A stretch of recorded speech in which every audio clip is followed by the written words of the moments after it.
Hey, it's your buddy Peace and Harmony with you here today. We're focusing in on how to determine if you are in a relationship with a manipulator, a con man, a con woman, a narcissist, a psychopath. The manipulator is coming from a standpoint where essentially they want to have control over you. There is not an allowance or permission for you to be you.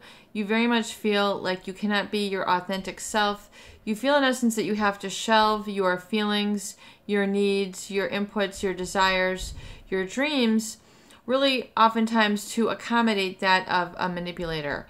And the manipulation in the beginning, especially of the love bomb phase, it can be very pleasurable when you feel overwhelmed with lust, with euphoria, with fantasies with this person, when things are topsy-turvy, going intense, full throttle. The psychopath or narcissist is using a lot of word salad, a very interesting concept when things are basically stated out of context but meant to stimulate or arouse your emotions. They will say things and out of position, meant to sexualize themselves, sexualize objects that don't have any sexual connotations to them. For example, they might say, "Do you want to have an English muffin for breakfast?" And they're referring to an English woman's lower body parts. They might say, "I haven't had a shot of a Russian in a long time," and they're referring to the sexual expulsion from a Russian guy. I mean, it's just there. This is called word salad. This is part of the initial love bombing phase that you will experience in a narcissist or a psychopathic inundation relationship when it comes to them finding a love partner who they're trying to seek as supply. And remember that supply, in essence, you as a target, as a codependent, someone who's there to be supportive, nurturing, and taking care of them, are giving from your heart space. Your heart space, which has the strongest energetic field of the body, you are in essence plugging into this user-abuser, a narcissist or psychopathic individual who loves for manipulation and takes control and power over others, oftentimes through sexual force, through their physical body, through physicality, through their outward charm, to overwhelm and overpower others, to get them to do and provide what it is that they need, but without consideration, compassion, and empathy for the needs of the other. So how to know if you're in a relationship with a manipulator? For one, if the relationship begins to become an enigma. A psychopath individual will oftentimes feel that they are an enigma, and they'll have a great degree of pride in doing this. And remember, the psychopath is very well aware of what they are doing to the individual, the hurt and the destruction that they are ensuing, but they do nothing to stop it. In fact, they delight in the hurt, maiming, and destroying of others. And to be an enigma, basically means a problem.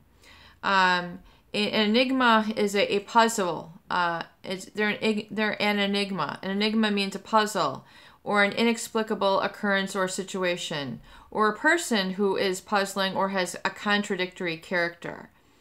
And it is also a saying, a question, a picture, which contains a hidden meaning or a riddle.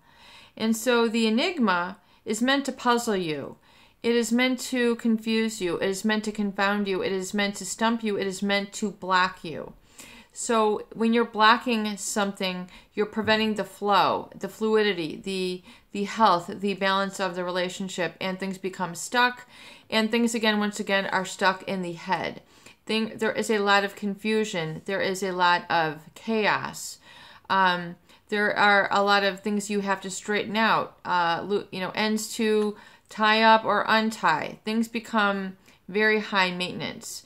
And remember, the chaos is something that the narcissist and the psychopath will thrive on.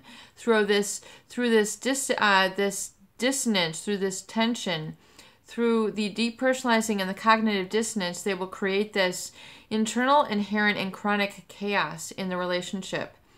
Chaos, the meaning of chaos is to mean complete disorder and confusion. And so just like when people are running from a fire, you might see complete chaos, etc. and it is very random and is very hard to track, understand, or organize. And the Greek chaos comes from the Greek chaos, and from the late 15th century, which is denoting a gap, a void, or a chasm, and from the Greek chaos, meaning vast chasm or void. So chaos, which then became chasm. So a chasm is a valley. A chasm is a rift. A chasm means a void. So just like, between two mountains, you might see a chasm, which is a separation, a gulf, a disintegration, if you will. And if you remember, when we talk about people who are getting along and functioning in a relationship, they are getting along. There is a coming together. There is a fusion of the two. Things are working out mutually. There's a coming together of the sides. They each are individual, independent, secure, but there's a coming together, and they're able to, come together in this manner. When you're dealing with a psychopath, there's chaos, it's confusion, there's puzzles, there's contradictions, there's, a lot of trouble, there's a lot of chaos, there's this recklessness, there's this impulsivity. It's just the energy is all over the place. That is the energy with which a manipulative relationship works out. So not to say, that there's any relationship that is healthy is just going to be pure, love and bliss and always coming together. There's going to be some of that dissension and friction and that tension, but generally, those are moments of growth, moments of understanding, moments of discovery. And yes, you have to, come together and work and hammer some things out. But generally, it's not going to be wrought with constant chaos, confusion, and then this feeling of void or the abyss. And really, it is that abyss with which the manipulator will basically drag the relationship into, where you feel the utter and cruel discard. So again, remembering that they prey and attack on people who have a vulnerability, a weakness, a singleness about them, that they then, target these types of people and furthermore drag them down into this, is very important to stop that cycle when possible, through no contact, through education and awareness, so you don't find yourself once again falling a victim to manipulative relationship tactics. Peace and harmony with you here today. I hope these videos do help. Please share and please subscribe for more great tools, videos, discussion, and support.